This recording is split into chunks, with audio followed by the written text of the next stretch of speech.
My bad. Got a little excited. You got to excuse my attire. I've been out working and selling desserts, making folks fat. So I didn't get a chance to come in and dress myself a little bit better. So Do not worry.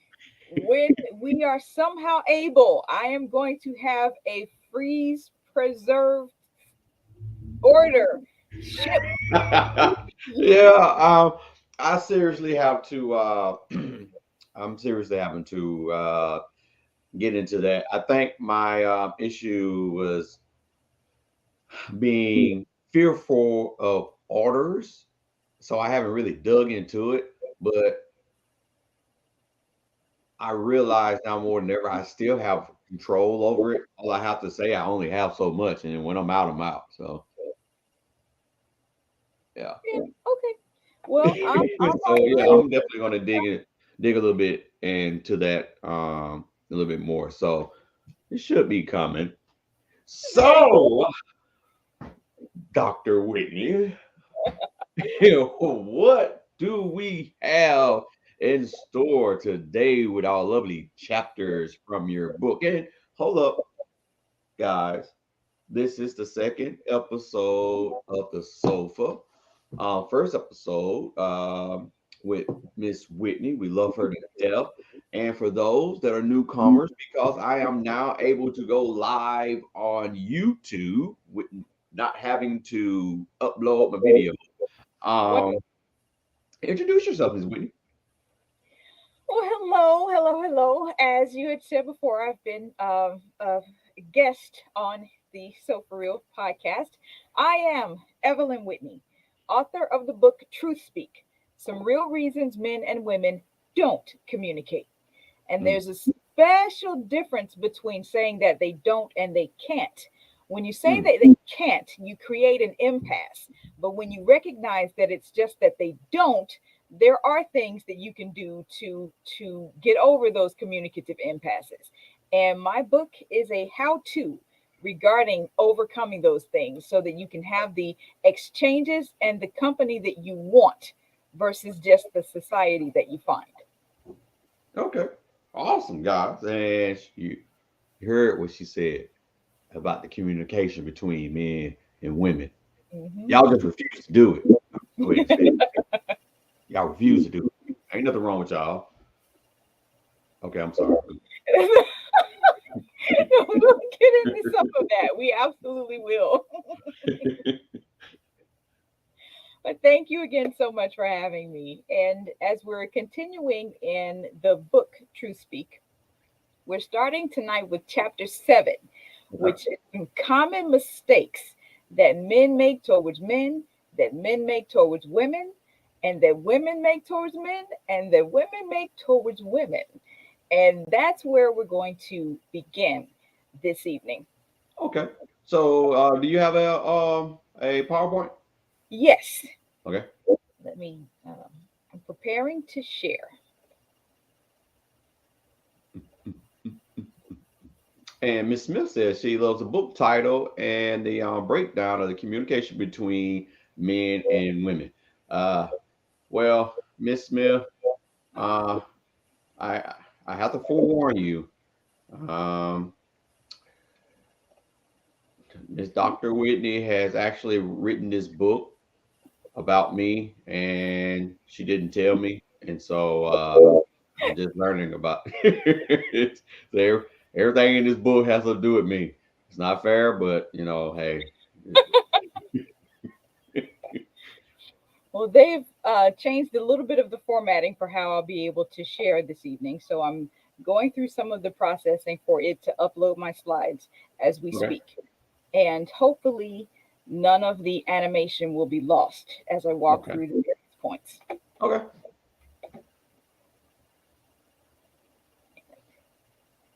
The last time I was with you guys, we were talking about societal responsibility. And mm-hmm. we demonstrated how society and all of its influences function as a third entity in many interactions between men and women and between people in general. Uh-huh. When you deal with things like stereotypes, you deal with things like double standards, you deal with things that are told throughout society. When people are responding to those things, they don't recognize that that those things are contributing to what they say to the other person. And those two people in the room could be having an argument based on the thought processes of people who are nowhere around because of societal influence. And we'll demonstrate that as far as possible this evening. Okay. And this does appear slightly different from the way that I've presented slides before. So, any changes that have occurred due to the variation in the media, I'll try to compensate for that in my explanation. Okay. As I was reviewing, we were talking about society and the full authority that they have. When anybody quotes something that they don't remember where they learned it, they say, they said. Mm. And we looked at who they are. Yep. And they we identify by name. Your family, your friends, your teachers, the movies you watch, the magazines you read, everything that All of is them. in your society. Yes. Mm. We talked about society as an audience. How do you talk back to that entity that's influencing you? And most times it's in a platform like this or other social media means. And the personhood illustration was the one that I was thinking about. And I think we're going to go through it as we review here as well. Okay. And no, the animation did not translate in the uploading of this presentation. Okay. But for the explanation, when we were talking about who they are, being your family, your sisters, cousins, ex spouses, preachers, strangers, and all of the media that you consume, that the attitudes of those entities form a person in your interaction. And that person is society. You're influenced by the things that are happening in your society, even if you don't recognize that you are or acknowledge to the person to whom you're speaking that you are. Yeah, I don't like them and they. One of the ways we underscore how society has its impact on you, whether or not you're recognizing it, is to ask the question, why do you think that? Or why did you just do whatever you did? Most people won't say, society told me to, but they're responding to the pressures and the influence that society has on them nonetheless. For example, why won't most people wear white after Labor Day? No one's going to ever be arrested for that, for a real civil crime, but society told me not to, and that's influence. So why do you think that? Why are you doing that? Examining those questions will explore and exploit, actually, society's influence on people and show them what they're susceptible to, even if they're unconscious of it. And the important thing about that becomes, when you are influenced by things that you do not recognize influence you, those things still contribute to what you say, what you think, thus how you communicate. Okay. That's why it's imperative to understand society's impact on each person and how society is influencing people and how those influences impact how they interact, particularly male to female. Okay. And this part of it goes through some other things that we were talking about in the earlier chapters early on. And there's a video on YouTube that we can refer the people to review for that one. But very briefly here, again, if you don't recognize what's influencing you, you don't understand the origin of your own actions. And that will definitely impact the way that you communicate. So, having autonomy over the things that direct your behavior will certainly have an impact on how you interact with people. And now we get into the common mistakes. Hmm. Men Genders. men and women are both uh, considered under gender neutral mistakes, but then we'll move into the gender specific mistakes that I talked about earlier. And I'm not sure how we're going to be able to switch from slideshow to slideshow, but we will try to make that work as well when we get into chapters 8 and 9 Okay. for this evening. These definitions, again, are in the much earlier chapters. And the summary of this slide would be to say that there are things that can distract you from your communicative process. Some of those things are inside your mind, and some of those things are in your physical environment. To understand which of those impacts you personally most effectively, you're able to work around that and circumvent the distraction that they are, whether they are internal in your own experience or external things physically happening in the space where you're trying to have the conversation. And to get a thought across, those things have to be overcome. You have to overcome distractions in order to communicate effectively. And a question: do you believe that if a person disagrees with you, it is because they do not understand? That's a good question because I find myself um, talking about um, that thing about women are from Venus and men are from Mars. Uh, I understand that now to be total BS, and that we just choose not to understand people, or not people. We choose not to sit down and understand a female, as well as the female trying to understand the male, because of them, they, society has Mm, pretty much placed titles and circumstances on. Oh, we're so different, which I know we're different gender wise, but me personally, I'm starting to realize men are as emotional as women are. agree 100%. And on to further what you're saying, yes, men and women are different, but those differences do not complicate the communication process as Nope. much as they are blamed for. And that is the exact point that we're working through in this material to broaden the understanding on that point. And as an answer to the question in the presentation, do you believe that a person disagrees with you if they is just because they don't understand? The answer to that is many people believe yes. If they say something and the person to whom they're speaking does not agree with it, they assume that it's because that person does not understand. So they try to say it again, and then they say, I've said it again. Do you understand me now? Did you get what I'm saying this time? Because they assume that if there is understanding, there is also agreement. And that is not so. That is not true at all.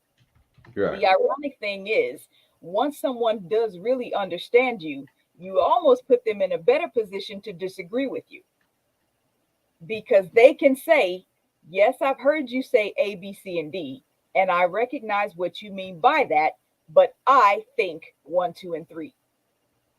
The person who's speaking A, B, C, and D is not supposed to assume that the one to whom they're speaking will automatically agree with it when they understand. Understanding is not the understanding is the goal of communication, but agreement is a separate discussion. It is a separate factor and it is a separate entity in any conversation that you're having. As a matter of fact, when you disagree peaceably, those are those can be the most beneficial conversations because you're learning, you're exploring different thoughts, you're having different conversations that you may not have had before, and viewing perspectives that you may not have been privy to before. So Right. communication is understanding. If you understand me, then I've communicated. Whether or not you agree is not my responsibility. Right. And now this graphic, I was very I had this one animated because You this hoping is the animation works, huh? a demonstration of the communication process. Absolutely. But as best as I can explain without the animated bubbles moving, suppose that there are some words that are spoken. This young woman in this visual, she speaks some words, and the response from the guy is filtered through all of her not emotions, all of her layers. That's what I want to say. All of her layers, Okay. things that were in her upbringing, her past situations, certain stereotypes that she may have about men, whether or not she's mature enough to categorize what he's saying by those or not, and even things that may have happened that morning. And when she filters his words through all of that, then she presents a response. Now he has to take her response and do the same thing with it, filter it through his upbringing, any past experience that he's working out, any stereotypes that he believes about women, whether or not he's mature enough to put those things aside and listen to what he's actually saying, despite anything that may have happened that morning before he can formulate a response back to her. They don't. No, they don't. They don't. And yeah, I'm talking about you, man. You don't. You don't. If you notice from the top of the filter, is the darkest because that's the most impactful. Your upbringing, the things that you've seen your entire life, those are the things that may have greater influence on you than the lighter things at the bottom of the filter that may have happened just in that day. But if you follow their bubbles through the middle of the conversation there, Mhm. the borders around those get lighter and lighter and lighter and lighter and lighter as it goes through the process of each person filtering what the other person is saying, and they go back and forth with that until understanding is achieved. You okay, babe? Okay. So how would you say can we what is the best way that either or can work through that process of understanding? One of the most important things you have to do in order to understand someone is to listen to them. Mm, You have to hear the person in front of you, not hear your own biases about what the person in front of you might think or say. And okay. walk through this filtering process in hopes that you achieve that understanding is the process of listening to someone and really trying to hear what they mean. That is the step one on this side of communication. Because as I mentioned, we have two people here. Communication has to be two ways. There are people who think that if I've said it to you, then I've communicated and that's enough. No, it's Right. not. If you've sent me a text and I never get that text, have you communicated to me what you intended to say? No. So, someone speaking the words doesn't automatically mean communication has occurred. To people's credit, I have recognized that I've begun to hear this statement that communication is one step, but comprehension is the next step. Okay. For for the point of what we're trying to say, that makes sense. But communication without comprehension is like food without flavor. Those So, a lot of folks have the tendency of saying, communication is the most important and needed thing in a relationship.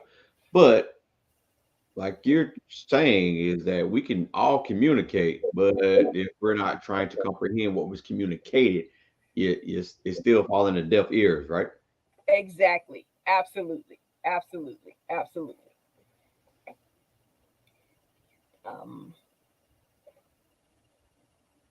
the I don't like communication them. We look process, like them society people. yeah, You like them. yes, the communication process is often interrupted by society. The things that mom told you, the things that your pastor said, the things that are happening on TV, the things on social media that you've seen.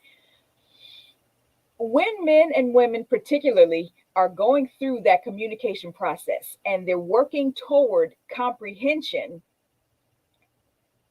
the impact that society has on that process is all of the things that society will influence you to do that you may not recognize society is responsible for.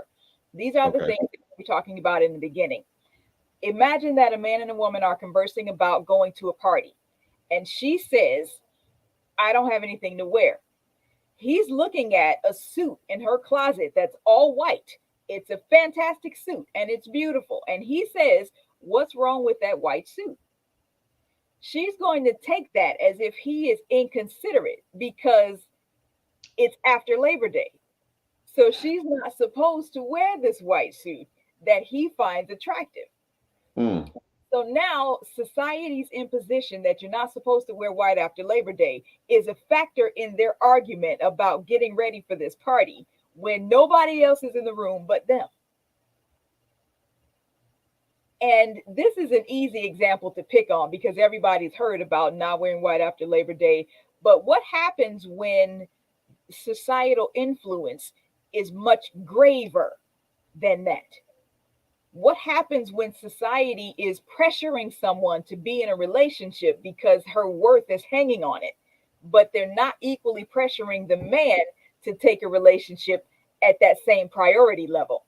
You know, I was telling my daughter that today. How society has placed placed in women's heads to look at the potential of the man, regardless if that man can live up to this says potential that you think he has.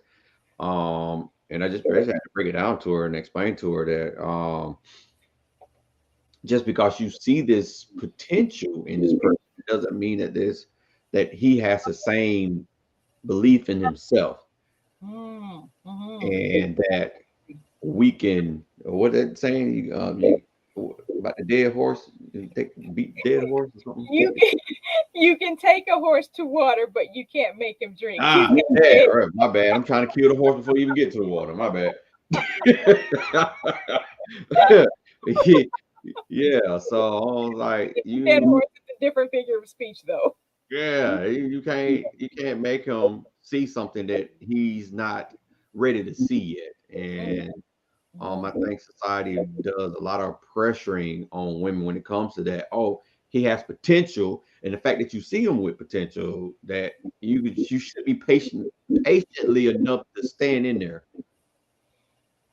And if if if women are enduring that pressure, and she's talking about the importance of a relationship to grow that potential, but he's not on that same page at all because society is not pressuring him the same way, Right, they are going to regularly disagree right. about the priority of a relationship between them. Ms. Smith says speaking in is a means of delivering a message, ensuring the other person received the message and understood it. That's communication. Yes, that understood it part. Absolutely right. Absolutely right. And society is certainly an interrupter in that process. The things that you're influenced by will impact the way that you interact with someone. And I can't stress that enough because people don't recognize the things that influence them. There's some people who would say, I will do everything that my mother tells me to do. They recognize mom's influence on them, Right, but they're not ready to openly admit that they'll also do everything that society tells them to do. If society tells you to see this movie, if society tells you stop supporting this artist, if society tells you don't wear this, do wear that, you're just right. as susceptible to the influence, but you're not as cognizant of it. So you are not always aware of the things that are contributing to why you're saying and doing and thinking the way that you're saying and doing and thinking. And that absolutely impacts what you say, how you say, and the way you communicate. Do you think that? is not being aware or just not wanting to take the accountability of knowing that some of that stuff is wrong. At some level, it's both. Okay. At some level, it's absolutely both. I do believe that there are genuine people who don't recognize how detrimental societal influence can be. Okay. At the same time, I recognize that there are people who take advantage of the ways that double standards stack the odds in their favor. Okay. Um, yeah, I think, yeah, absolutely. It can be both. Absolutely. And we're moving into the next phase of our talk for this evening. These items were all supposed to come up one at a time so that we could discuss each one. But as far as common mistakes, gender specifically, men and the way that men interact with men, how often has a man slapped your behind when it had nothing to do with sports? Um, well, I have a weird family, so I don't fit in this category. We all we we always going around to my good game, baby. Clap. So the question that a lot of people ask on this particular point is, why is that okay regarding sports but no other time? Right, right, right, right. Oh man, that's that that's gay, man. Oh shoot. You see it a lot on TikTok where I don't know if you were I don't know if you was on that episode when I was talking about how the women were manhandling. I have seen some of those. Yeah, that is exactly, That's like the funniest thing, cause exactly. Yes. but it kind of goes inside what you're talking about with the slap on the behind and Yeah. I think that there are situations that guys would be comfortable with were it not for the societal stigma attached to it. right. There are situations there were situations that wouldn't evoke such a strong response from them were it not for the societal attachment to it. Hugging Now you a got me man thinking about hugging dudes another gripping man. folks' butt. I'm sorry, say that again. I didn't hear you. I said you got me thinking about men gripping people butt.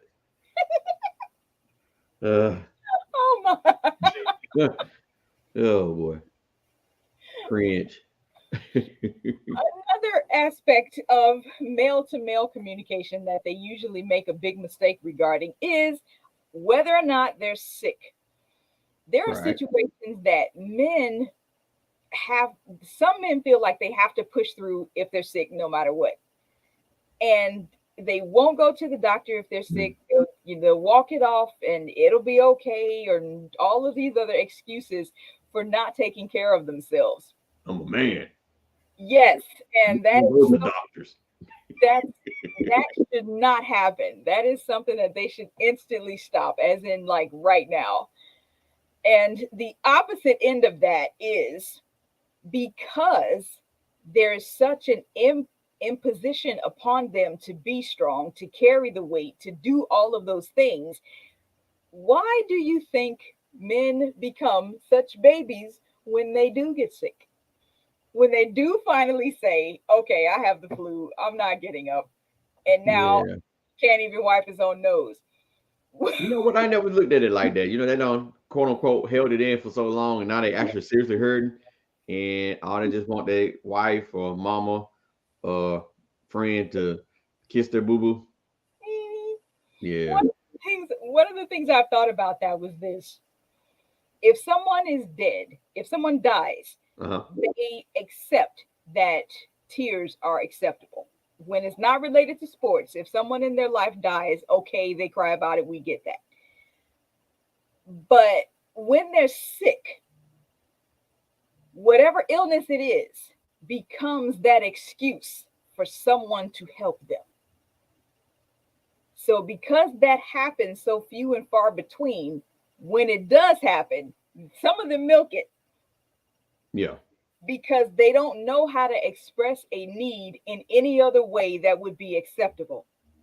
So the person to whom they're speaking understands that they're sick. so they don't mind bringing food. They understand that they're sick, so they don't mind doing those other things. Under other circumstances, bringing food and those other things would be something that he would be responsible for doing himself. So when he becomes sick, that's his way out. That's his way to safely expose that he has a need. I don't know, Dr. Whitney. Some of these men, they feel like when they get married, they're not supposed to do all that, bring the food to themselves or wash their own clothes and stuff No, like that's a that. different point. You're absolutely right, but that's a different point. Yes, I fully agree with what you said. Absolutely. But that has nothing to do with them being physically sick. That's a different kind of sickness.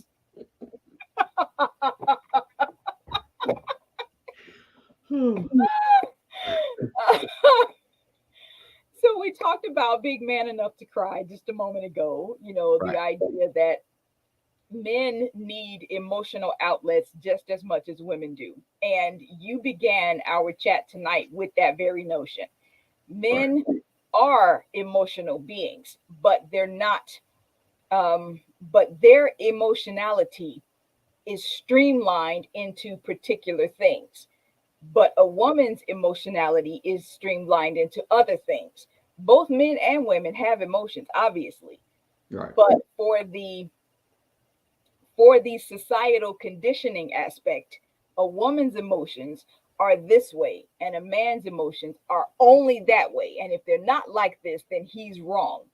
That conditioning needs to be undermined completely. And that's part of the reason that we're talking about changing the narrative, letting men understand that when they have emotions they need to express, there's nothing wrong with that. Right. Men and women both want safe places to be vulnerable. Yeah. And hopefully, if they're in relationship, they have that place with each other. That's ideally a situation, but so many people are off balance about the priority of a relationship that that's not readily available to people at the same height that they may desire it. That's a hard thing. I'm really coming to grips with how hard it is that society has such a hold on that part of the male um society, not society, the just men in general. That's what I'm trying to say. Men in general, how society has that hold on them to feel that we're not emotional creatures. It starts when they're little. You're a big boy, don't cry about that. Right. And now, when he's a grown man and he has emotions that he's been told that he can't express, what does he do with those? They turn into anger. And Right. now he has anger management issues when none of that had to happen. That was completely preventable if the if those poor and toxic aspects of manliness were not imposed upon him so harshly as a young child. He would have grown into an emotionally mature male, emotionally mature man, able to deal with his emotions in positive, productive ways and not just lash out because there's nothing else left to do. Right. And as far as one of the gender specific mistakes that women make toward other women, women make this particular gender mistake toward everybody. Why do women lie about their age? Ha, ha, ha. Tell me, I want to know this I because have I have heard both sides of this. There are women who will say, "Yeah, I'm 39 and holding." Well, let it go. 40's here. Just and then their mothers get into it. Their mothers say that they were younger when the baby was born, so that now the mother and the daughter are both lying about their ages. you can't But you don't supposed to ask a woman's age. That's a sin. at what point does the woman stop lying about her age and become proud of it? There are elderly women that I've heard say, "I'm 81, I can do what I want. Right.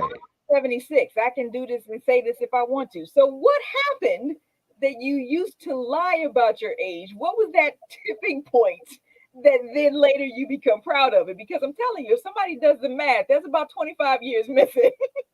Now, Miss Smith says she's agrees a safe place to be vulnerable in a relationship is a blessing. It Yes, takes ma'am. trust and affirmations to create. And she said that you're schooling us this evening. And she says she 50 and fabulous. That's what I'm saying, Miss Smith. Wonderful. Absolutely. You, Absolutely. I've started saying that you act the age you are because, and I'm not saying this as a age is just a number when it comes down to sex wise, but I do feel age is a number when it comes down to how you feel about yourself. Because me and my wife, we have friends that they're older than us and they're bodybuilders and they make us look like we old. They doing flips and cartwheels, and we try and get out the bed. We sound like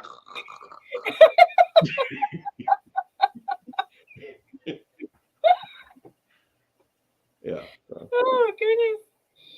I think for the age question here regarding women to everybody, really, but there was a situation where a guy was in his work in his work environment, and mhm. when he arrived he was met with a group of people who were surrounding a particular woman.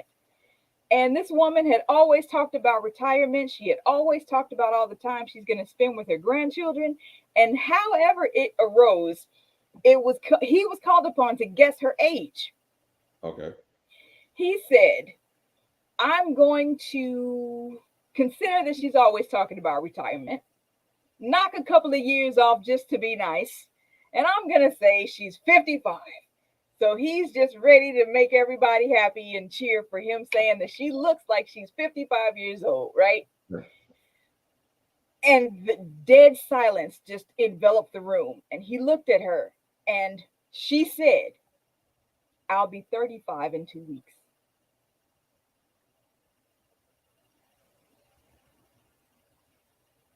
Ouch. Yeah, he said later when everybody left, he came back and brought her flowers and apologized and swore off guessing a woman's age for the rest of his days. But that situation illustrates why it is supposedly so wrong to ask a woman her age. Mm. Because if you get it wrong, you're calling her ugly. It's like That's that's why that is just. it's almost That's that's like bad why telling a that man to is man wrong. up.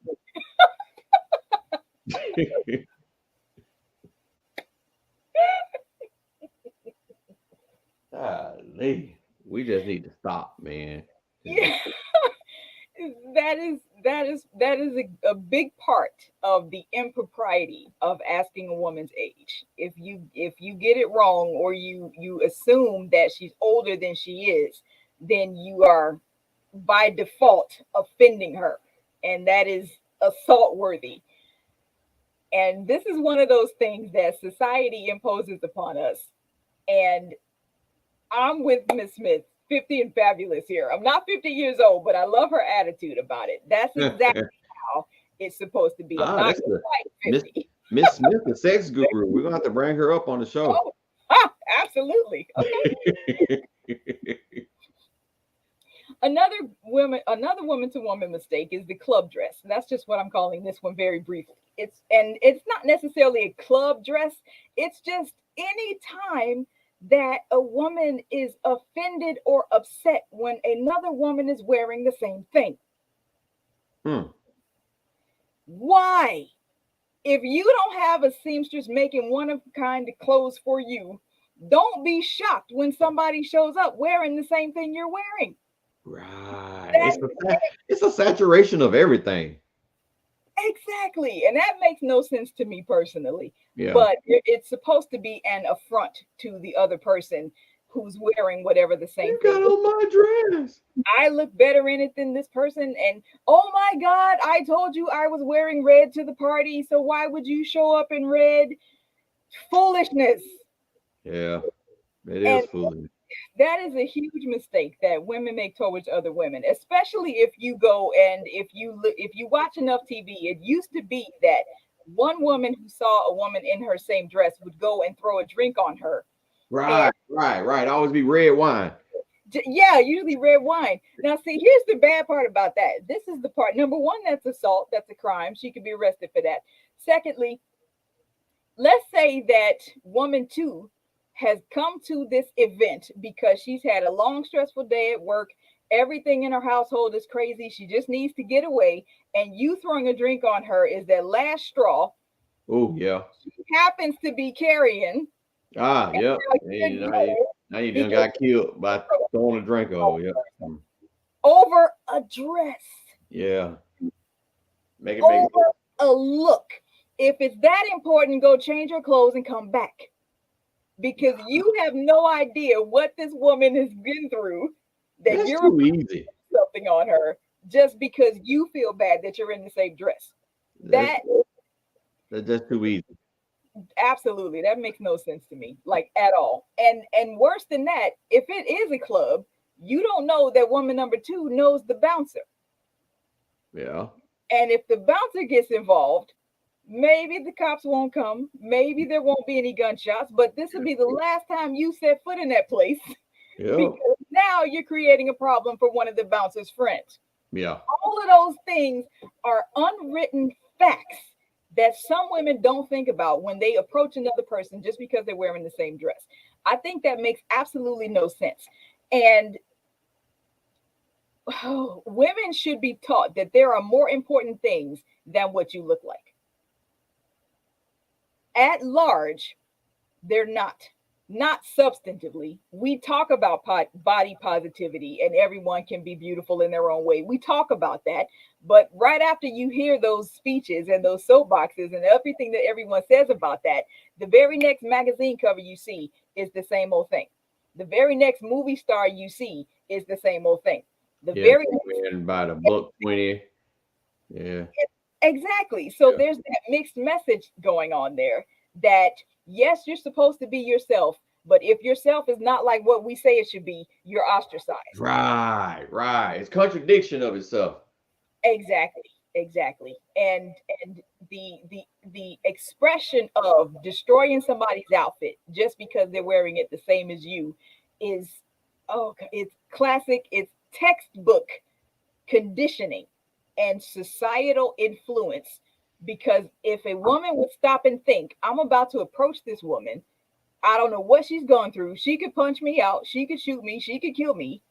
If she would stop for a second and think that before she approached, the club dress situation wouldn't happen as much as it does. I promise you. Right. Because no one would voluntarily endanger themselves. Oh no. He folk crazy these days. Well, true, but for the most, if you're assuming a plethora of common sense, no one is going to pick a fight that they know they lose. And for we moving on the cute shoe situation.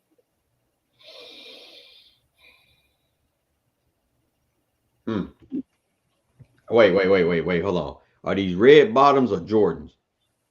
I'm talking about red bottoms, Oh Lord. See, now you're trying to get somebody murdered. not specifically red bottoms, just that type of shoe in general. There are some shoes that I've heard women say, I can only wear this for an hour because it hurts. I can only wear this for 2 hours. Then I have to take Okay. it off. It's unbearably painful. I can only wear these shoes for 30 minutes. They're cute, they're sexy, they're stylish, but they hurt like crazy. And I'm spraying pain numbing agents on my foot so I can stay. Right. That's beyond me too. I no, mm-mm. My feet have a practical purpose. They need to be able to move. I need to be able to run if I am someplace where I don't need to be because something bad has happened. I am not going to be chased by a bullet that I can turn around and ask the bullet to shoot somebody else because I can't run in cute shoes. That makes no sense to me. That they're willing to suffer that pain because they think that that's what they're supposed to do. No, don't do that. But again, we go back to doing what you know to be the best for yourself becomes the characteristic that you're ostracized for in society at large. So we really always have to deal with this whole conditioning aspect. But the cute shoe situation is definitely a woman to woman gender mistake that needs to stop like yesterday again. Now, gossiping is very simple. Don't say something about somebody that you wouldn't want said about you as soon as you turn your back, because the person you're speaking to will probably do just that. And Okay. I've often wondered what it says about a person who lifts themselves up by tearing someone else down. They say it's just joking. Why can't you find something else to joke about? Why is tearing somebody down the way that you entertain yourself? That is not that is not uplifting. And to disguise gossip as a prayer request is the most sickening thing that I've heard Christians do all the time. I They, I think I've actually just said something about this too. When a person does talk in that sense, is you're kind of, I think you're looking at a mirror. Even though you're talking about that person, I think that person becomes a mirror, metaphorically. Even absolutely. though you are I mean, probably, saying something about this person personally, but I think it just shows how you look at yourself when they go into doing all that gossiping and talking down and bad about somebody. hmm absolutely. I agree with that. Miss Smith says guilty. I have worn shoes that didn't serve my Right. that didn't serve me particularly, but I was cute. And I like being cute. Ah, hey, all right, Miss Smith, we're gonna be going home, your feet throwing up gang signs. Oh my.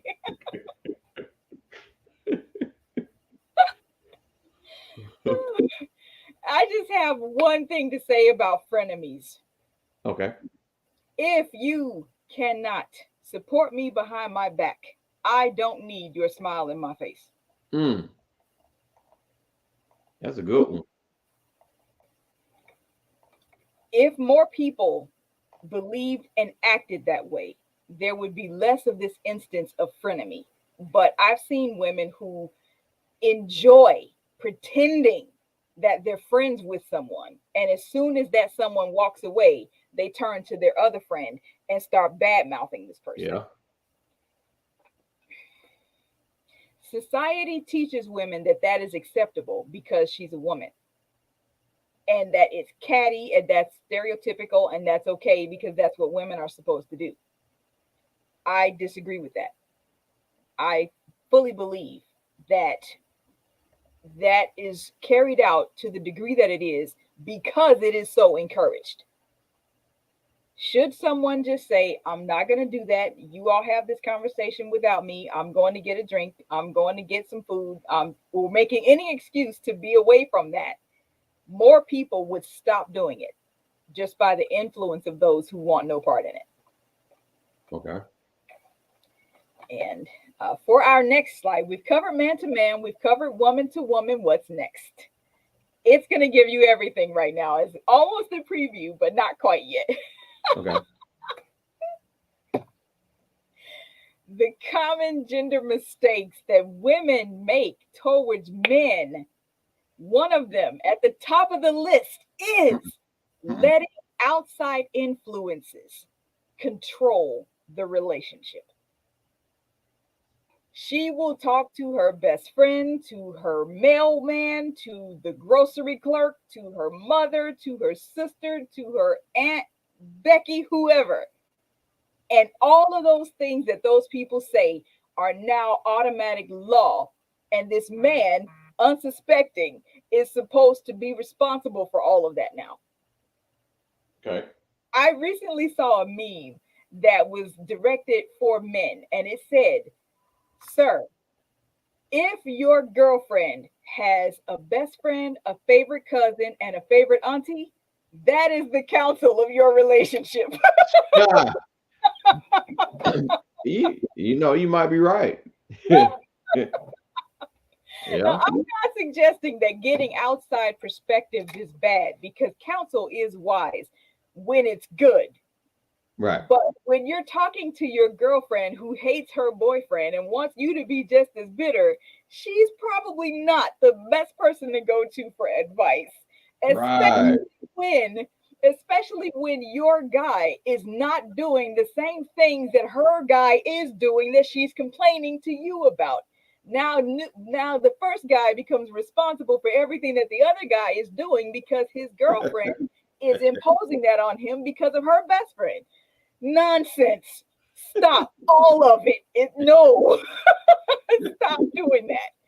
Outside influences should not have that much say in a relationship. But again, the balance is like I said, when the counsel is wise, get wise counsel if you need it. But all of these other people just trying to tell you how to run your relationship because that's what they think you should be doing when their situation is hmm, awful and they're trying to reflect your situation and theirs at the same when it's not. No, that isn't wise. That isn't wise. Another mistake that women make toward men and really toward everybody is this whole PMS situation. I have mm, to get on this, and I'm not going to say too much here because we don't really have time to get into it the way I have before. I would okay. just say this to the ladies: if you have never had a PMS tantrum in front of your boss, in front of your traffic court clerk, in front of somebody who can exercise a situation that will have consequence in your life, if you can control it in front of them, stop abusing your boyfriend with it. Don't tell them that. If you can control it enough to wait till you get home before you go off, then you can control it enough to deal with your male relatives in a better way than abusing them and using your tantrums to control them. That is toxic. That is toxic, but they do it easily. They readily do that. And it's just, Miss Smith says if you allow the back talk of others, rest assured when you leave the table room, you will be the next negative topic of discussion.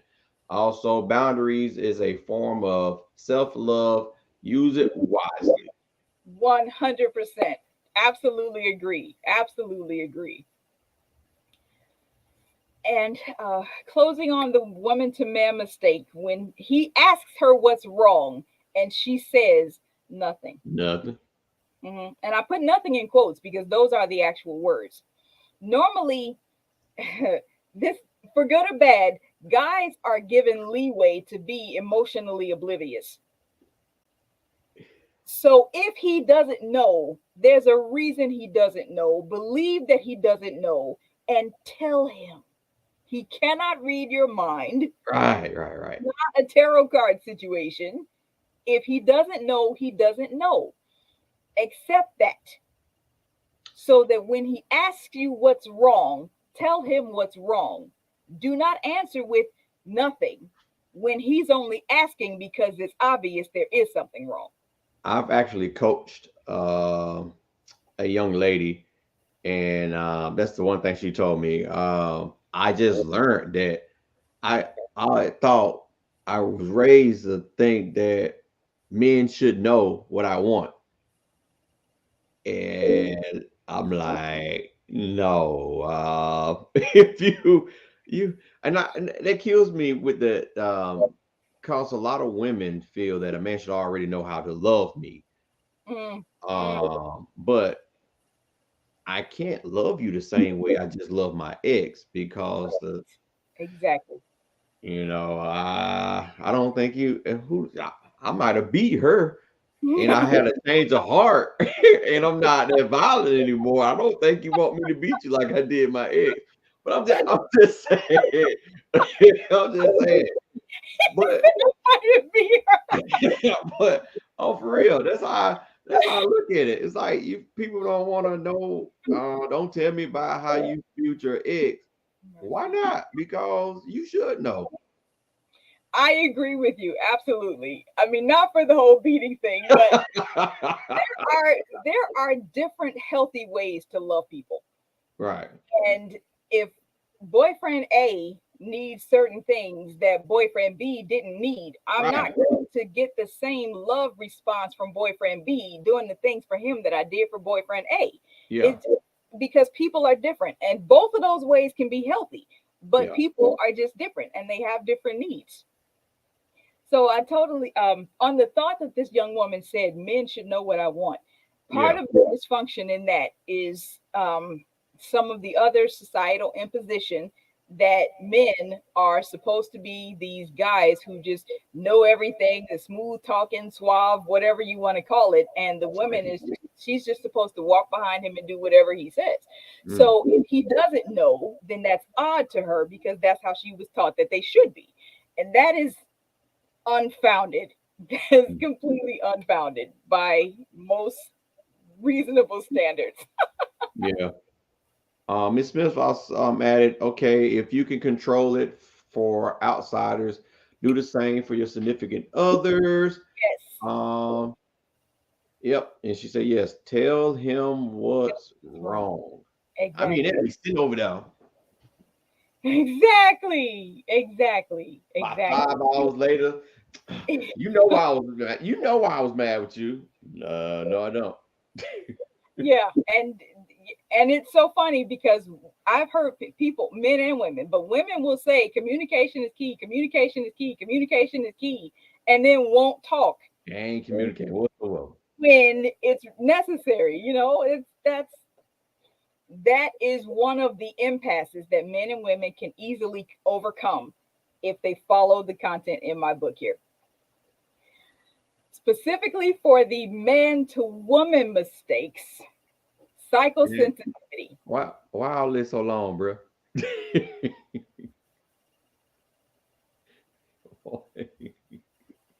Why the list It's, so long? oh, just a few things, trust me. And I'll go through them very quickly if I can here.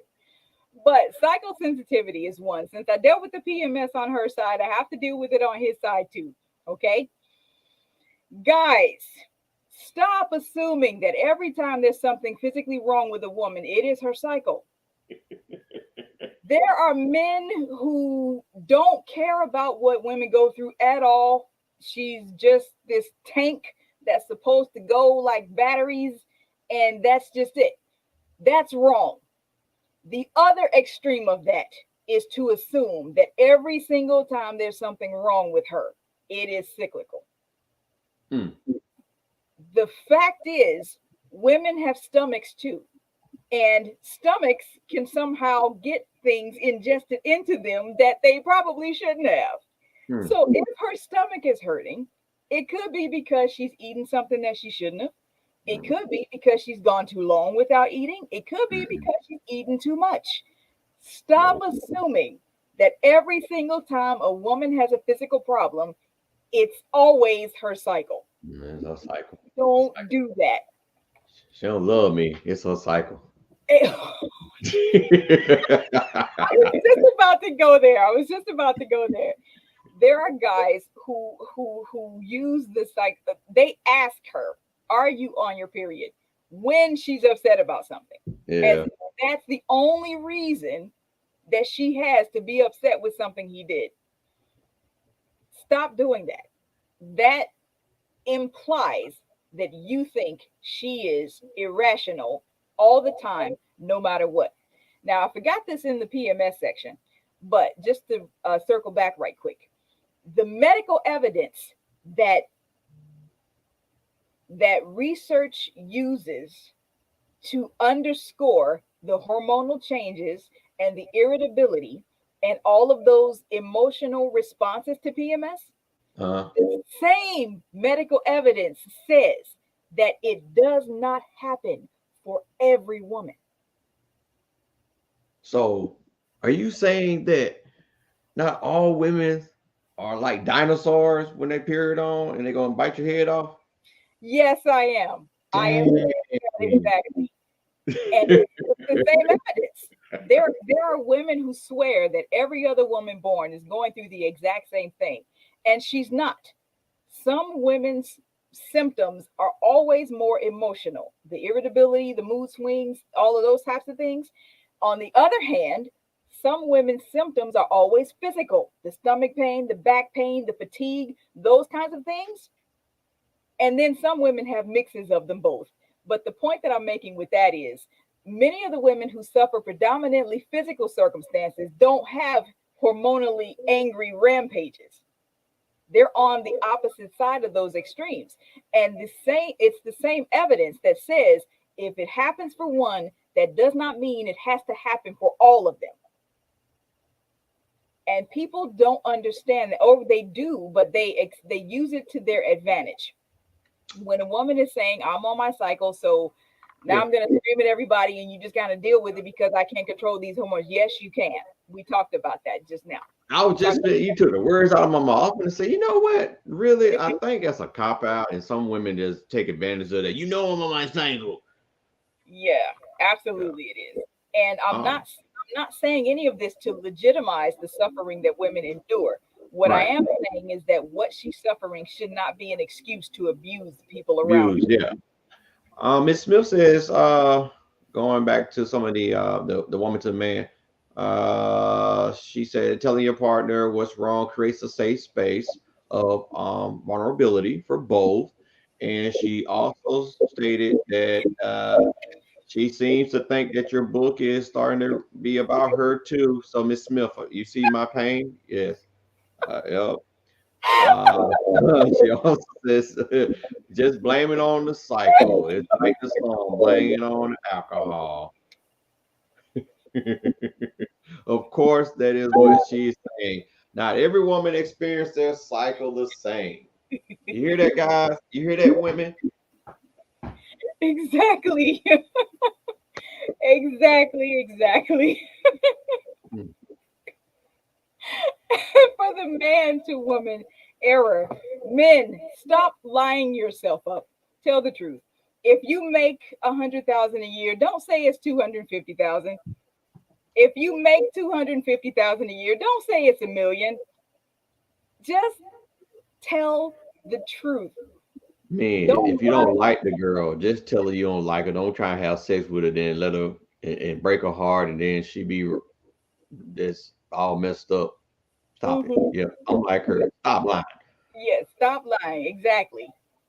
And again, with men and women, when guys don't talk about serious things, oh, I'll tell her later. Oh, this is a bad time. Every time is going to be a bad time if it's serious. And I'll tell her later becomes the excuse not to have the serious conversation that he knows he needs to have with her. Stop doing that. Stop doing that because here's exactly what always happens. You can bet crypto money on this if you still even have any of that. This is Ah, exactly what always happens. Something happens that's important to him, but he says, I'll talk about it later. I'll tell her later. I'll tell her later. I'll tell her later. Later never comes until they start arguing about something else. Now, when he brings up that thing that's been bothering him this whole time, she thinks he's either lying about that thing to try to make the argument in that moment that he's trying to defend, the point that he's trying to defend, or that's a specific attack and that's how she's going to take it. And I now, see that. and he's lying. He'd been lying about that whole thing because that's what happens when you let small things fester. Yeah, So that I'll talk to her later. This isn't a bad. This is a bad time. All of those excuses. The outcome of using excuses is you're making the problem bigger because the issue is festering and it's only going to get worse. Now, the forgetting what you say is kind of interesting. A mistake that men make toward women when in the instance of forgetting what you say, I tell about this in the book. I was dating this guy who okay. I used to work with. And while we were working together, he was going through a very, very bitter divorce. He would come to the office and had no qualms about sharing all of the nitty gritty about the details. And they had children, and he assumed that she was doing all these bad things, and the children had gotten involved. And he was calling this woman every kind of bad thing that he could say because he's at work and he's just sharing all of this stuff. And one of the things, one of his evidences that she was cheating was that they hadn't had sex together in a long time. Okay. And yeah, he's telling all of the people at work this, and I'm one of the people at work. So when the divorce is finally finished, poor naive me, I'm just gonna take Y'all that. was finna say how you started dating this man. And he Well, no, no, no. Here's the thing, and I didn't mean to say dating. I went out with him, but we weren't okay. dating. He invited me to go to lunch with him. Okay. Naive little me, I said, sure, we can go to lunch. Former co-worker, whatever, we're just going out to lunch. He's trying to get his feet back in the dating scene. We're just having lunch, so it's no big deal. Right. We get to the restaurant. He orders the food. We're talking, just simple conversation. And he says to me, when it comes to relationships, I like to take my time and move things slowly. He's laying this whole slathering down, right? Uh-huh. And again, I was naive. I did not have the decorum that I have now. While he's telling me how slowly he likes to take things, I looked at him directly in his face and I said, you're taking slow things? That from the man whose wife once said, if he can't get it up, call the coroner.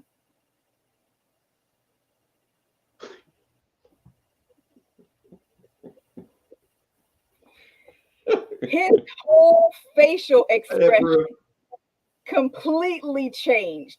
Yes, I said that for real. Because, like I mentioned, I Lord. didn't have the decorum that I have now. So, in that day, I was not about to tolerate him trying to play this game with me where he tells me one thing when he's already shown me a different side of himself. And that is how men mess up when they forget what they say in front of women. And it's not that we have bear trap memories. It's not that we have, all these eidetic recall senses that we just know everything all the time. Now, some people feel like that, but no, this was a matter of a few months between when he's showing me one side of himself, apparently forgot all of that, and now he's trying to be somebody else in front of me. That's No, part I see. that's part of that line yourself up syndrome. Yes, they are exactly hand in hand. And when I said that to him, he looked at me with the last little bit of complexion in his face, and he said, "How did you know I said that?" And I said, Uh "You told me. it came out your mouth, sir. You said this."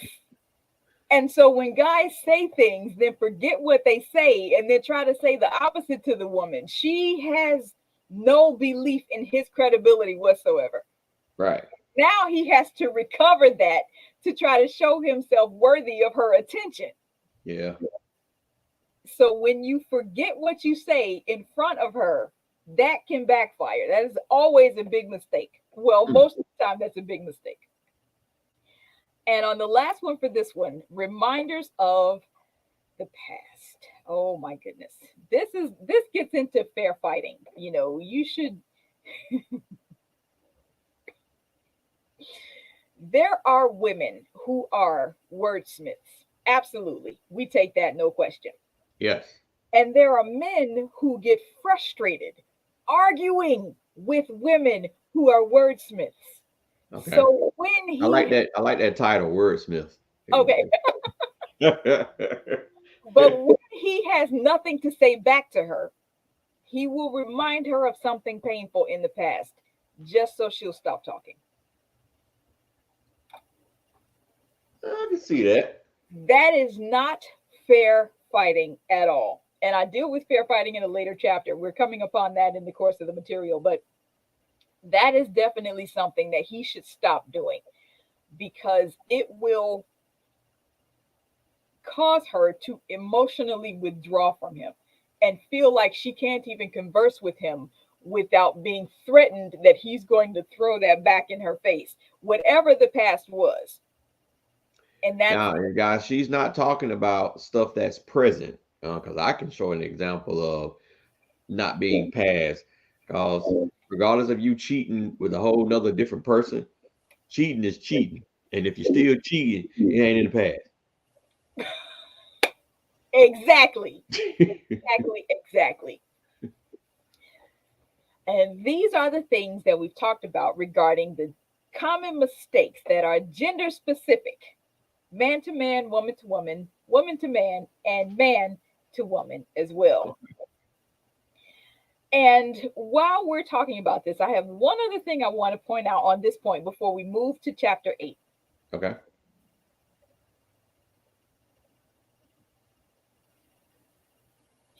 The concept of mansplaining.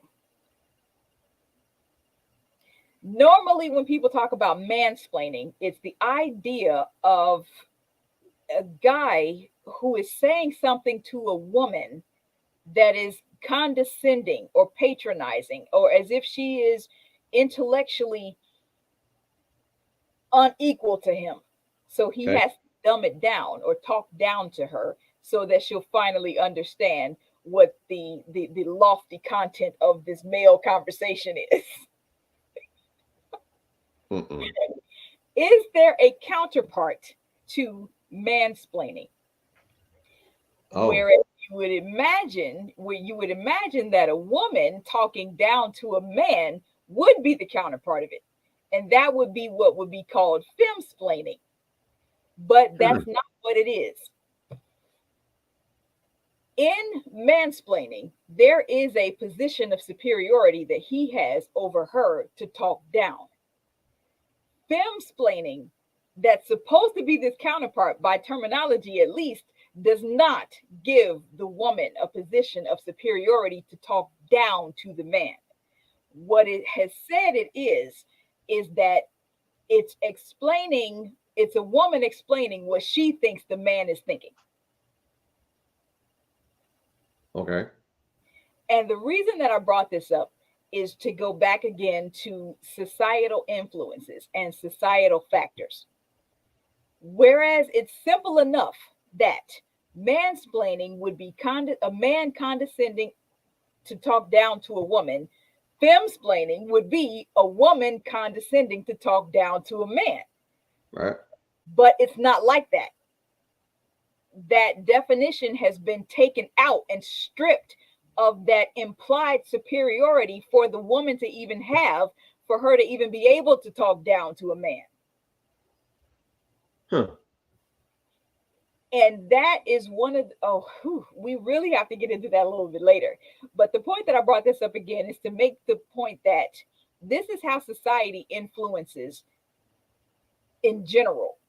Because in general, a man can have superiority over a woman to talk down to her, but no way can a woman have superiority to talk down to a man in Mm-mm. these colloquial definitions. It's not That, ethical. that's not even an implication for her to be possible to do. Yeah. They're not gonna. Them they are not gonna have that. Exactly. And if you look at what I've done here, you see that mansplaining is in the Oxford Dictionary, I which was is, just gonna ask you that. I was like, yeah, how is the mansplaining in the actual dictionary, but you have to go to Wikipedia in the Urban Dictionary for the. exactly. Because that is how cultured it is. That is how cultured that influence is. That a woman cannot even have the superiority over a man to talk down to him. So if she is femsplaining, that's not what it is. What they've turned it into is that she's just explaining what she thinks a man thought. That is so messed up. And this would be the time that I ask if there are any questions, but I'm going to try to bring up the other slideshow. And it might take just a minute because, again, I'm switching technologies for how the presentation is being uploaded for this workshop that we're working on. And we're getting specifically into couples and dating, not just male to female, but couples and dating. And I won't be able to do the animations as I wasn't earlier. So, again, I'm going to try my best to explain as far as possible, given the content that we may be able to share. And in a moment, we'll have chapter 8 of the book, Truth Speak, Some Real Reasons Men and Women Don't Communicate. And we just went through chapter 7. So we're uploading chapter 8 right now. And it's processing. Do you have any questions while we await the upload of the next content? I'm still kind of stuck on the fact that you find that other thing in an Oxford dictionary, but you can't find it. Just like they just don't want y'all to be great. Exactly. Exactly. Well, normally when I begin with a review. But for the sake of the fact that we've just gone through chapter 7, I'm going to go through chapter 7 very quickly. Ooh, And there you go again with the glasses. I don't like him.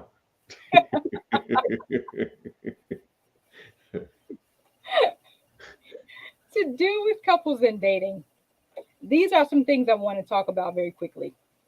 The stereotypes versus masculine and feminine interests, compliments, reading each other's minds, don't fake it, and priorities.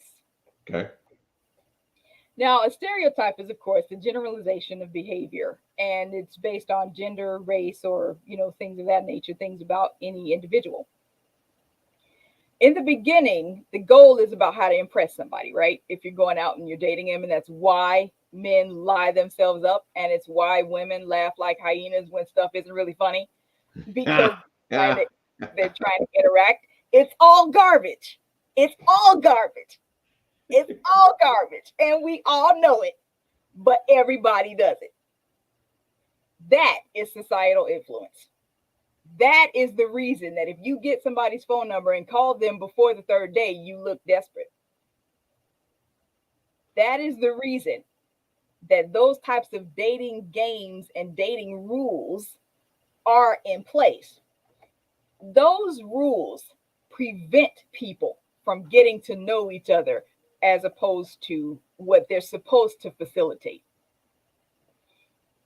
Right. There was one gentleman with whom I was speaking once before, and it was at the end of a networking situation. It was very fun. All of us had a great time. He asked for my phone number before we left that evening.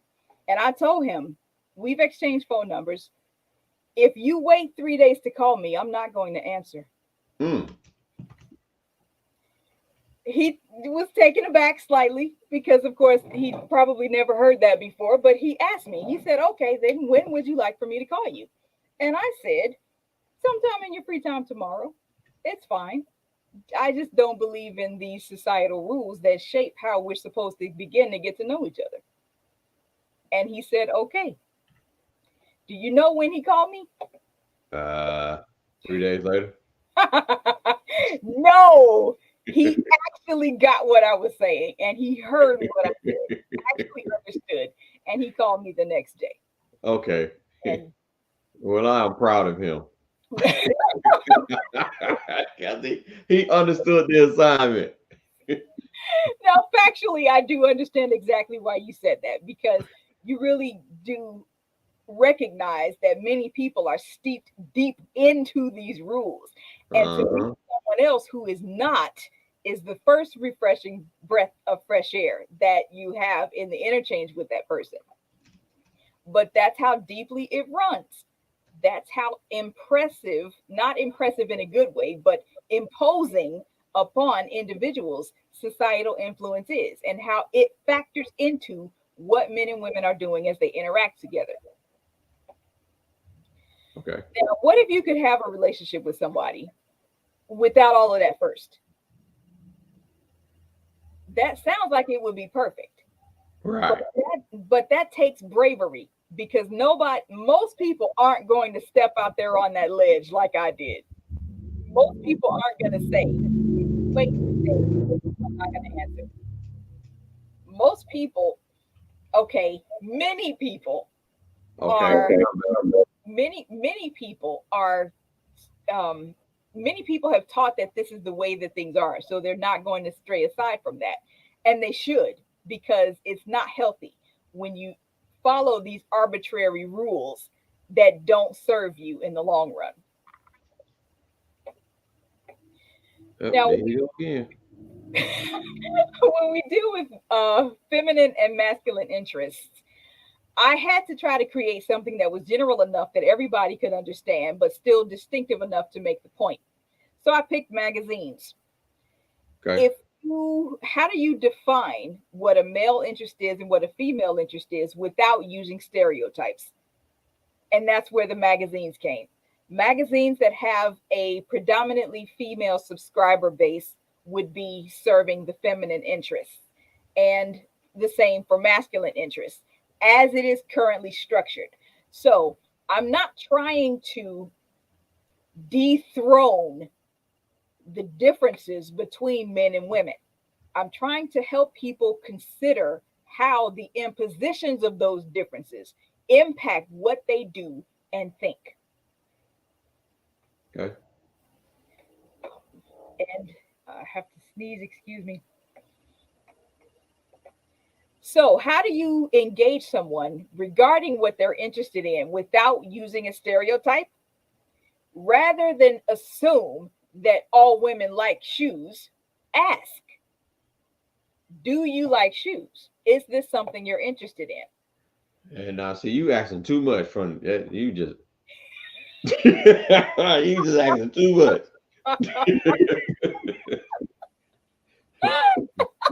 We were doing good. Now you just And it doesn't have to be about shoes, of course, but the point is to engage the person in front of you and ask what they're interested in versus assuming that because she's a woman, this is what she's going to like. Because he's a man, this is what he's going to like.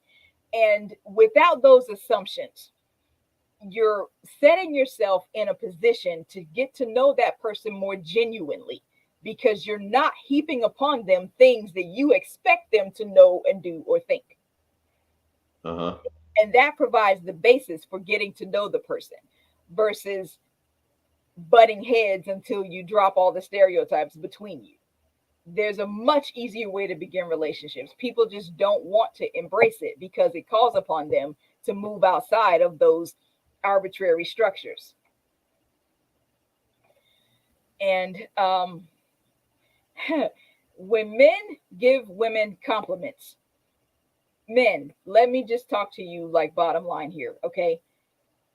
When you're considering the person that you're talking to, nothing should empower you to consider them more than delivering a compliment. A compliment is something that you want them to understand that you think. You can't deliver a compliment to a person that is not a compliment to that person. I tell a story in my book about this woman and a guy friend of both of ours. He came over to one day and he told her that her head was shaped like a lima bean. And it was the perfect lima bean. He's going into how round and how it tucks in, and it's, you know, it's the perfect lima bean. And she says, Evelyn, come here for a second. And I walk over completely, you know, unaware. And she said, tell him why he's wrong. Tell him why he's not supposed to say that my head is shaped like a perfect lima bean. Y'all didn't get it. He was hungry and she felt he was just y'all thinking about this too literally. He was And he did. He, of course, tried to justify it with the perfect curve and the, you know, the shape and everything like that. And I told him, listen, that's not going to work because wow. as far as lima beans are beautiful to you, they're not beautiful to her. And she's not feeling that compliment the way you want to deliver it. And if it's not a compliment to her, then it's blowing the intention of being complimentary. Wow. And she said, I knew you would do it. Yeah. Yeah. Yeah. Yeah. And while we're laughing about it, it's a very, very serious point.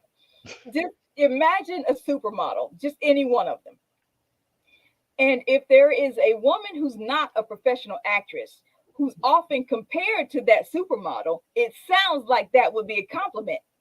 But if that woman does not find that supermodel attractive, it's an insult Yeah, every single time someone says it. I And can that's see that. why compliments have to consider the recipient more than what the speaker is inherently saying. Dang. Yeah, see. And for this example on the screen right here, if you have to add for a as a suffix, that's not a compliment.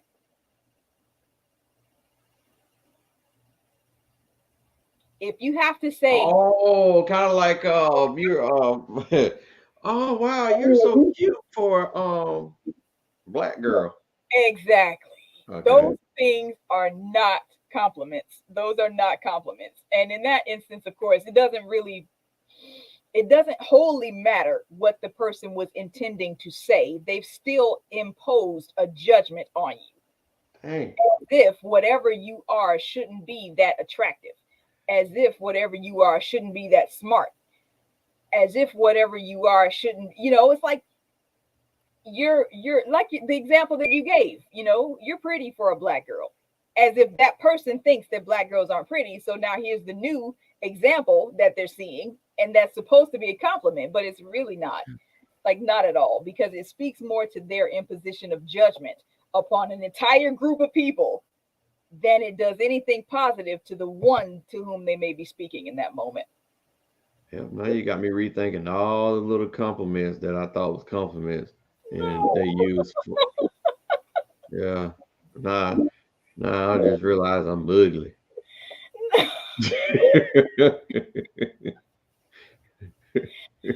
Now, this particular slide was animated, and the object of it was to show that the man and the woman had reached an understanding. They had accomplished comprehension, they had achieved communication.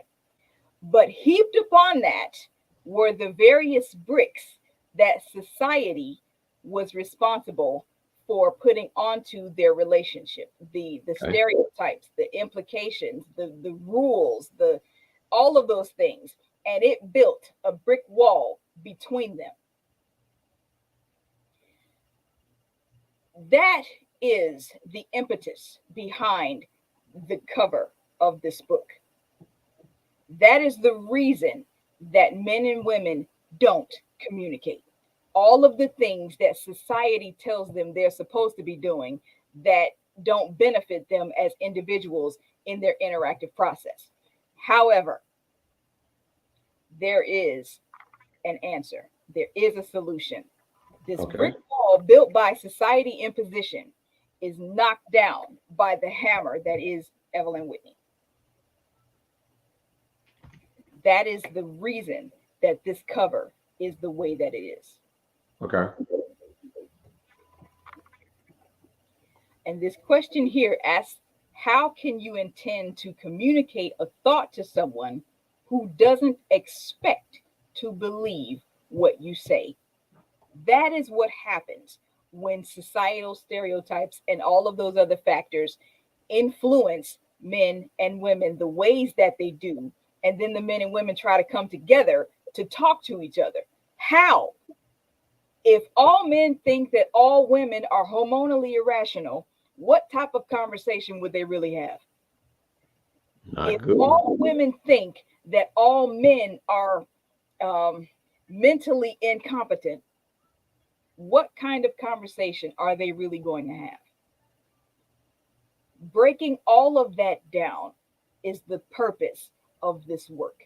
It is the purpose of showing people, is the purpose to show people how to get out from under those things in order to create the most effective communicative exchange environment that can exist between two people. Okay. Luckily, these people don't have to start out perfect. No one is perfect. Everyone has had a past. Everyone has had an upbringing. Everyone has had upbringings that weren't necessarily dysfunctional, but just different from somebody else's. Like growing up in the city versus growing up in the country. There's nothing wrong with either of those two things, but it will shape your mindset and control how you perceive certain things. That does not have to be a brick wall between you and another person if you're willing to listen and talk to them, the person in front of you, not the one that you've built in your mind with stereotypes, not the one that society tells you they are, even if you've never experienced anything from them that would substantiate any of that.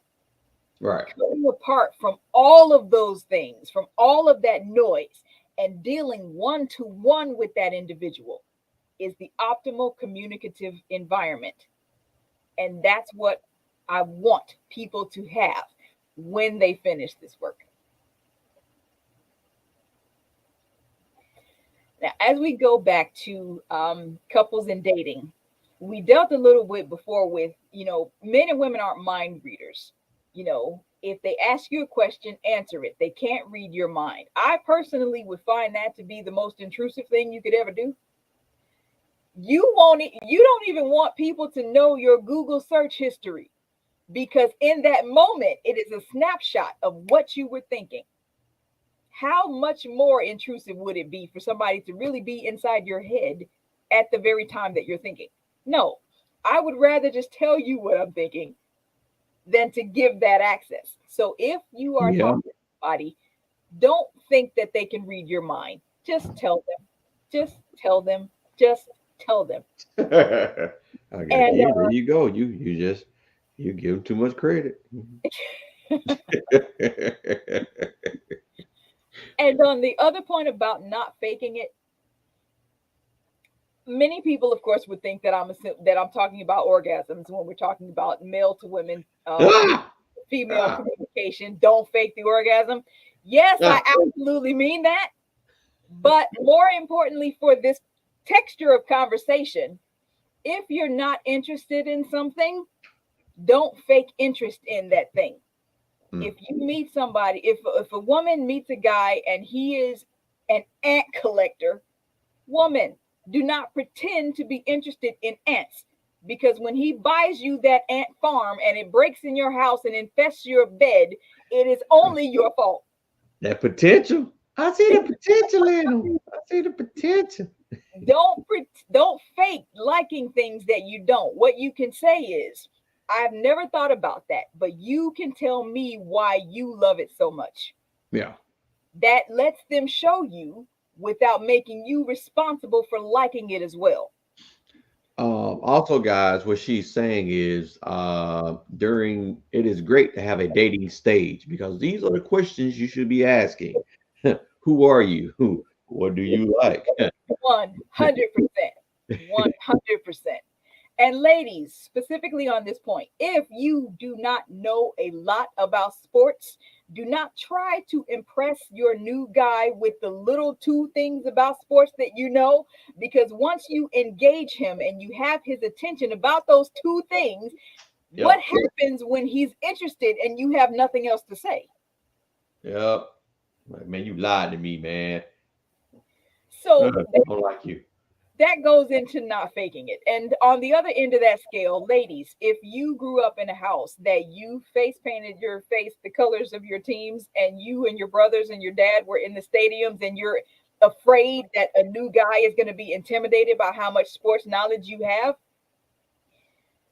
do it anyway. But this is why. If sports is that much a part of your life, he's going to come face to face with it at some point anyway if you all continue to interact. So it doesn't Right. make sense for you to try to shield that.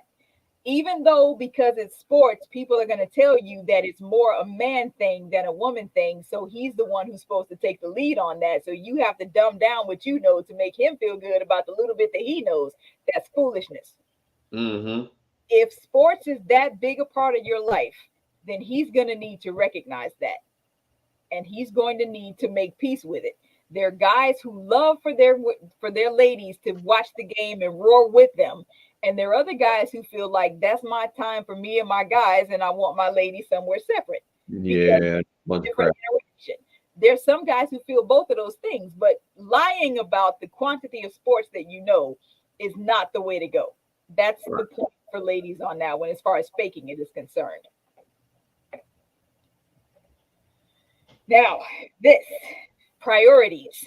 Again, I apologize for the way that the graphic isn't translating the way that it used to. I don't have the animation that I did before, Okay. but there's a list of needs that people have when they're thinking about their relationship. They want to say, I need a person who is this, I need a person who's that, I need a person who's this. And on the other side, they have a wants list, a list of things that they want in a person.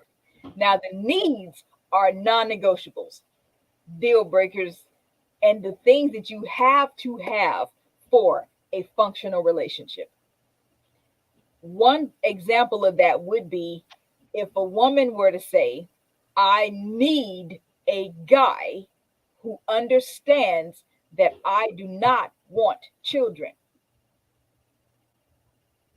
That is a need. That is a non negotiable. That is a deal breaker because you can't compromise that. There's no way that he can want children and she doesn't, and then they be happy together. One of them is going to have to make too big a sacrifice for that relationship to work. Normally, societal implication is that it's the woman, but the point that I'm making is these needs are non negotiables. You have to have certain things for a functional relationship. Wants, on the other hand, are preferences. You can prefer a particular age group. You can prefer a particular ethnicity, even. You can prefer a particular um, morning person versus night owl. You can prefer those kinds of things, but they don't have to necessarily rise to the level of being a deal breaker. Right. People need to understand who they are as individuals enough that the lines between needs and wants are not blurred. Yeah. Again, yeah, you're speaking on some stuff that I had to tell my daughter today that she needs to figure out who she is and what she needs Mhm. in a relationship. Because a lot of people focus on their wants, and 9 out of 10, their wants are really not what they need. Exactly, exactly, exactly. Now, this is funny because we go back into the whole societal imposition thing. Women are imposed upon to prioritize their needs, stability, financial security, Right. communication. Men are socialized to prioritize their wants. She has to be this thick, she has to be that tall, she has to look like that. But do you think, like, when you go back to what you were just stating about with the women, even though I do understand how you say that society promotes it as a need, but you do have some women that are already established in that, and well, that may be the reason why a lot of men sit up here and say, "Oh, well, she don't need no man because she already." I see your question. I see your question, and it's a good one. When a woman has financial stability on her own, she does not need a man for that. Right, She is looking for him at that point for the companionship piece, the right. support piece, the encouragement piece. Those become needs just the same. But to where I was going with it, those needs are what she's supposed to focus on, even if he is barking, I love you. Even if he is unattractive. She's not supposed to care that he's unattractive if he meets those needs, the encouragements, the support, and things of that sort. Uh-huh. But on the other side of that, men are typically socialized to prioritize their wants above what they need. They want a woman who looks a certain way. They want a woman who will do this and do that and this, that, and the other. The trophy wife, the Oh, the submission discussions that happen in Christian circles on this point are ridiculous. But the point is that difference is one of the reasons that men and women have a problem again with coming to the same page about the priority of a relationship and what it should look like. Okay. She is focused on needs and he is focused on wants. In general, that's how it works. And that's why they don't come together. Because what she needs, she will have to sacrifice her wants usually to get. There are so many things on social media that ask women, do you want a big wedding or a big house? Huh. Huh. Of course, most The women say above. that they want the big house. But oftentimes that lets the man off the hook about a wedding at all because his fallback is if the house is more important, why do we have to do the wedding at all? I can see So that. here, even if she wanted a wedding, that want is now sacrificed for this need that she's talking about. That in that application is exploiting the woman. It actually is. It is exploiting her. However, if a woman wants a guy who is 6'4" and she meets a guy who is 5'10" and a half with everything else that she has in her mind that she wants with a partner, that would be a simple enough prioritizing of her need while being aware of what her wants were. That I say is perfectly acceptable. It is perfectly acceptable because she's not settling in that sense. Whereas most of the other times she would be settling for this guy who may call her every day and send her the good morning, beautiful text all the time. But, you know, he could be a an extra in a horror movie with no makeup, you know. And there are ladies who are always told if he does what you need, it's not important how he looks. And only recently have I Yeah. only recently have I seen more and more women acknowledge the fact that they want a good looking partner, that they want a man who's attractive. Yes, he needs to be wealthy. Yes, he needs to be stylish. Yes, he needs to be attentive. That doesn't mean he has to look like something out of a monster movie. That doesn't mean that he has to have scraped the sewers with his face before he looks at me. It's not a good compliment. Well said, exactly. And this is this discussion that women are having now because of the way that men are generally socialized. You need to get a woman who is beautiful because you're a visual creature and that's just your priority. That's just how you're supposed to behave. If you don't have a woman that's turning everybody's heads, then it's a shame on you somehow. Yeah. Those things are foolishness. And those are the societal impositions that people need to get out of in order to have those healthy communicative exchanges. And lastly, for this point, and then I'm going to finish up with chapter 9, which is simply about listening. So that one will be very short. I'm not trying to say that what you need and what you want cannot be found in one person, because often people who have the best relationships do have what they need and what they want in the same individual. But I'm stating them this way so that you clarify their value. Oh, I'm Bless sorry. you. Please, I'm sorry. Bless you. Thank you. But I'm stating them as separately as I am so that their value is the determinant factor, so that you can see what your need is and then see what your want is. And then that person who has enough of both of them to make the relationship healthy is that person that you should probably date. Okay. And do you have any questions on this one while we bring up the last part for the evening? Mm, nah, nah. I've already gone through the needs and wants. You know, my my wife wanted a 6'5" dark skinned dude, and she got the little 5'9" light skin caramel, man. Uh, she she got what she needed, not what she wanted. That is another thing that I've heard people say, that it has good and bad texture to it. Yeah, The yeah, good texture is the way that you just applied it. The bad texture is when the bad texture goes to the exploitation that we yeah, were talking about earlier. You know, that she is not able to have every way she has a relationship, there's still some Sophie's choice level sacrifice. yeah, And that's not fair. That's not right. That's not acceptable. And women are taking the position now that that is not going to continue. yeah, That baby. You hear that? I don't know if you're watching right now, but you hear that?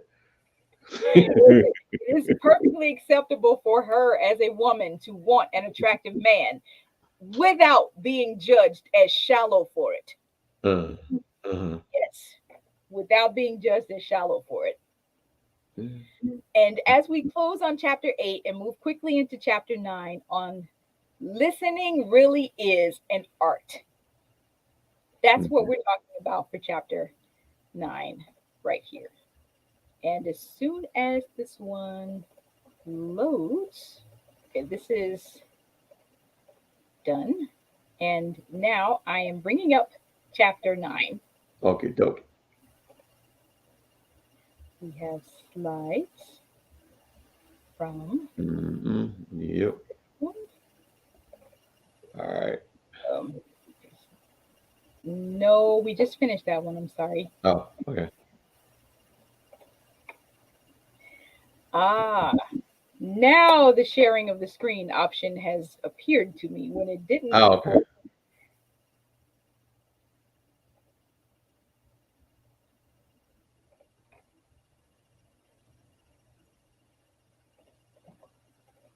Are you able to see the ones that I have? Let me remove the ones that I finished from the studio and see if that'll enable us to present. Yeah, I'm trying to. Let's see.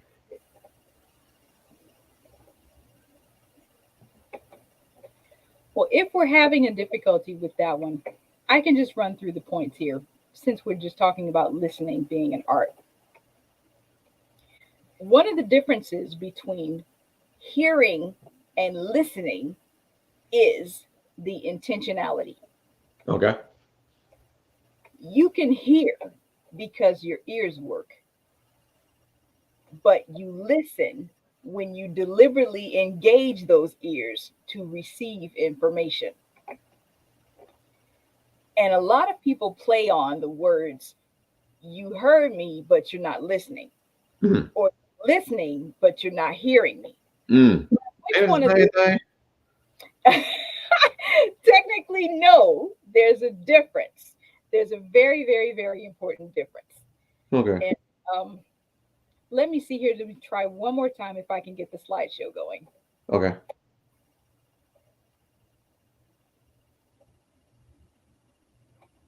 Do we see it there? Or, uh, Mm-mm. Yeah, I still got the other two. I don't see the next one. okay, let me share the screen. Ah, here we go. Yes, yes, yes. Is it coming? Yeah, I believe this is it. Okay. Hold on. Okay. It's chapter 9. Listening really is an art. And that one is not the one. Uh, let's see. Oh, there you go. Oh, it was already sent up there. I just. Oh, okay. My bad. Okay. With listening really is an art. We're talking about the difference between hearing and listening. And hearing is an auditory function of your ears. Listening is deliberately engaging that function. And the play on words, as we were talking, the difference between these two is this: B is a better position to be in. For someone to say A, you hear me, but you're not listening, that's an expression of frustration that they know that your ears work, but you are not deliberately engaging them to receive what I'm saying. Huh. B is the better of the two because they're saying you're listening, but you're not hearing me. That And means that they hearing me is like you're not understanding me. exactly. Okay. Yes.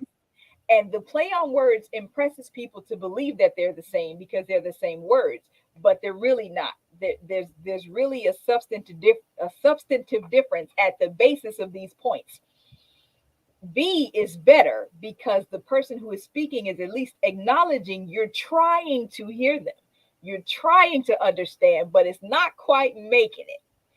And if I have my say, I'd rather be credited for making an effort than to be dismissed as not listening at all. So between those two, B is better, is the better position to be in. You're listening, but you're just not quite getting it yet, which means if you reframe the statement, you might successfully achieve communication. Okay.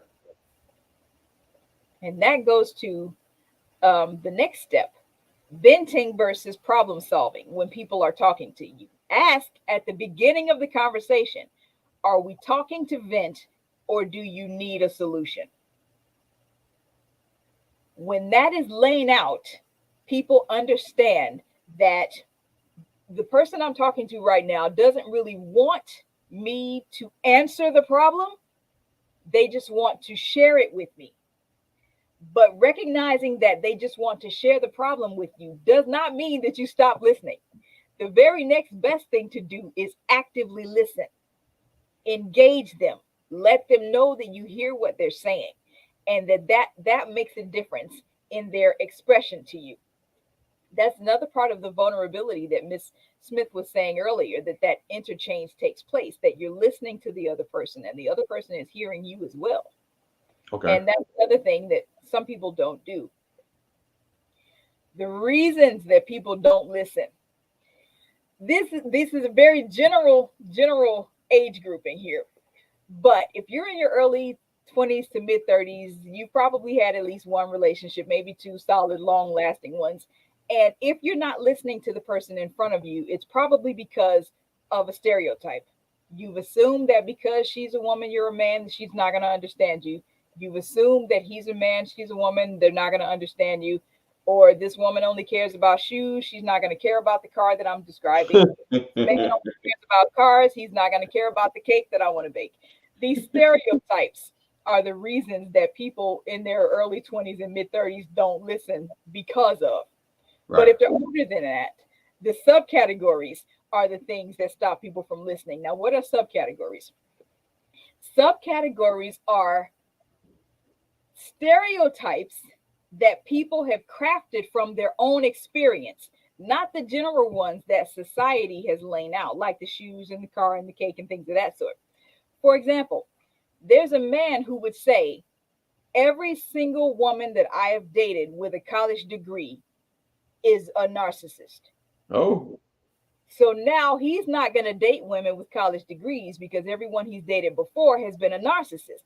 That is a subcategory to him. Not every woman, but just the ones with degrees. That's the way he's working. That's why he's not listening to this woman with a degree, because every single one that he's ever dated has caused him some type of grief that now he's created a whole category around that characteristic. Hmm. So now he's not listening to her. Women do the same thing to men. When they say, every man I've ever dated who's had a sloppy car also has a sloppy house and he's a cheater. So uh, So the first time they go out, she's scouring his car with her eyes, looking in every pocket and every corner because if it's messy, she thinks his house is messy and he's a cheater. Not yeah, every, just the that, men with sloppy cars. that So can go with the same as the men that stay home. I mean, that stay at their parents' house. until oh, absolutely, that is a perfect example. Yes, Yeah. yes. So she's not talking about every man, just the man that fits this particular subcategory of men. And if you're in your mid 30s or older in this general subcategory discussion, those are general ages. Those aren't Um, that is empirical data that provides those age ranges. There's not one specific study, but an overview of several studies and observation that this is why that happens. That's what empirical data is. But for the next point, one of these ways to circumvent both of these is what we've already talked about: open mindedness, being able to listen to the person in front of you and not make assumptions about them based on anything that you've experienced in the past from your own experience, or anything that society tells you about that particular demographic before you get to know that individual. You have to be open minded if you're going to date. You're not going to meet anybody that you develop a connection with if you only harbor stereotypes toward them, whether the stereotypes are societal or from your own past experience. Each person has to come away from all of those to sit down, talk to, and communicate with the person in front of them. Okay. And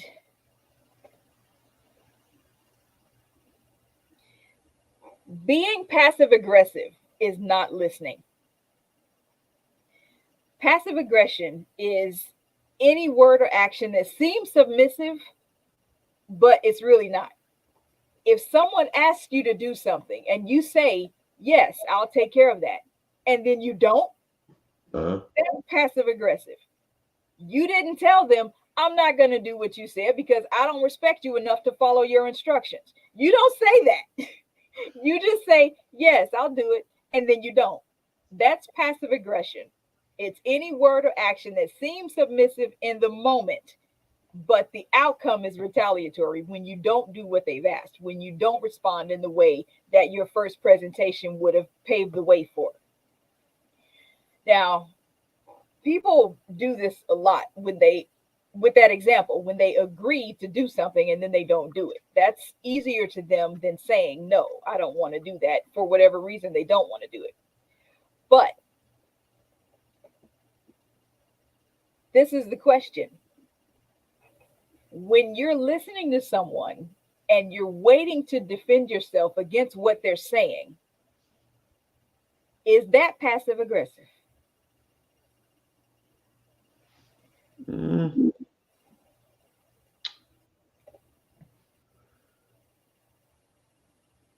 Oh, see, yep, yep. Okay, so I was right. Yes. Okay. It is completely, Okay. because you're not listening to understand.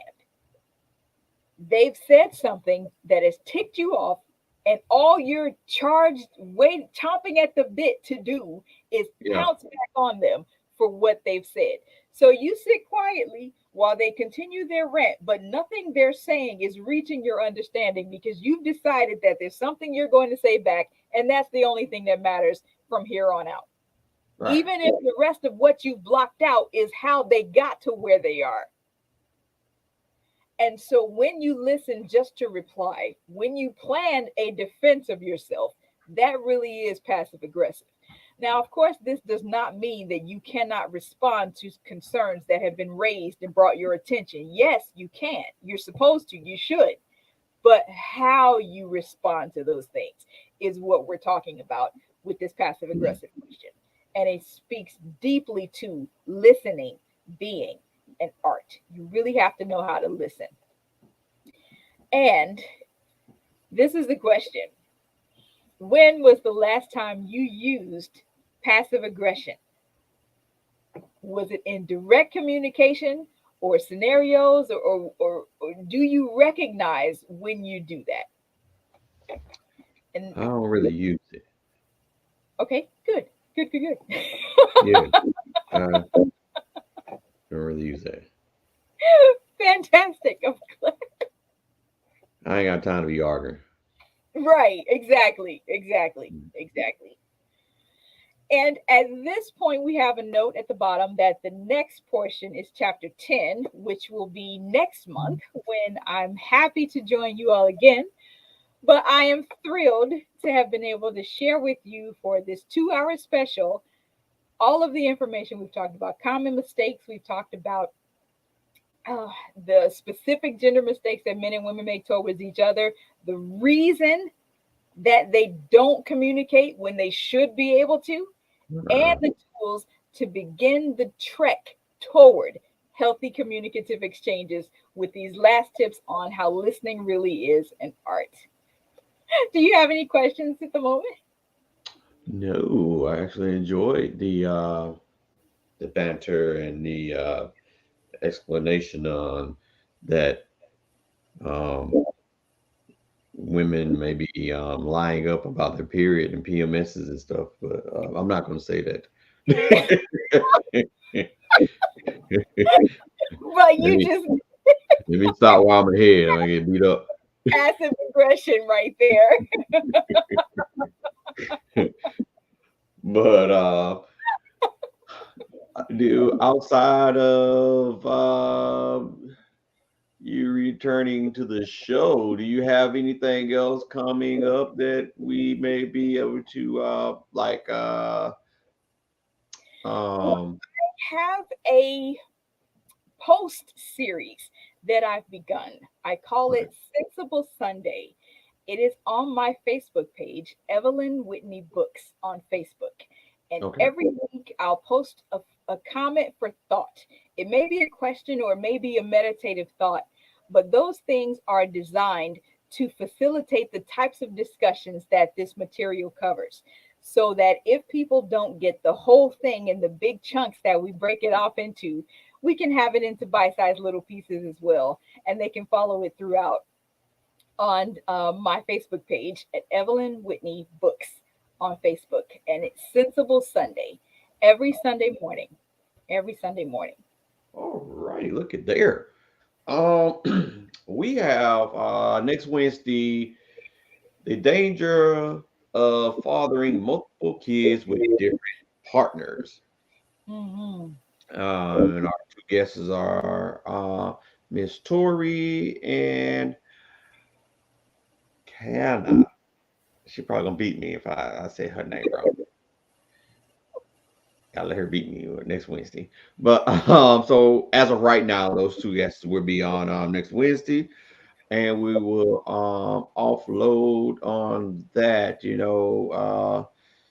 Maybe pick on Nick Cannon a little bit, but you know, I think Eddie Murphy is tied with him. I think they uh, have 10 children each. I think Nick Cannon and Eddie Murphy have 10 children each. I believe so. I think Nick's still trying to go though. I think he's trying to get a Yeah, tribe. unless he has more. The last number I knew of both of them was 10 each. Nah, I think he's going for a tribe. Okay. Yeah, Well, yeah. He's like literally going for an empire, a kingdom, a whole group of. He, after a while, he's going to buy him an island. Yeah. But we do appreciate you coming and expounding on your book, guys. I did put her website in the comments a few times, so you can actually scroll back through there. She does a great job with responding to comments and whatnot as well. So if you watch this at a later time, definitely comment, and we both do good at responding back to the comments. And so I say good night, and as well to you, Miss Whitney. You have a great night, and don't sleep too hard. absolutely. Thank you so much again. It's always a privilege. You're welcome, and I shall be speaking to you soon. Yes. Bye Bye. bye.